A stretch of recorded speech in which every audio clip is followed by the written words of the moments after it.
Os autores do roubo milionário de Kim Kardashian em um hotel de Paris em 2016 foram condenados nesta sexta-feira.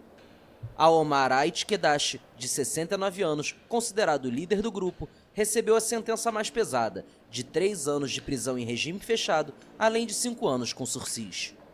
Devido ao tempo cumprido na prisão, ele não retornará à penitenciária como os outros condenados. Todas as sentenças foram menores do que as solicitadas pela promotoria, que pediu penas de até 10 anos de prisão. No entanto, os advogados da empresária e influenciadora americana disseram que a cliente estava satisfeita com o veredito. O julgamento pelo roubo de joias avaliadas em 10 milhões de dólares, 57 milhões de reais, incluiu o testemunho da celebridade, que disse ter pensado que seria estuprada e que morreria nas mãos dos criminosos. Embora tenha declarado que perdoa os réus pelo ocorrido, ela afirmou que isso não diminui o trauma e a maneira como sua vida mudou. Qual?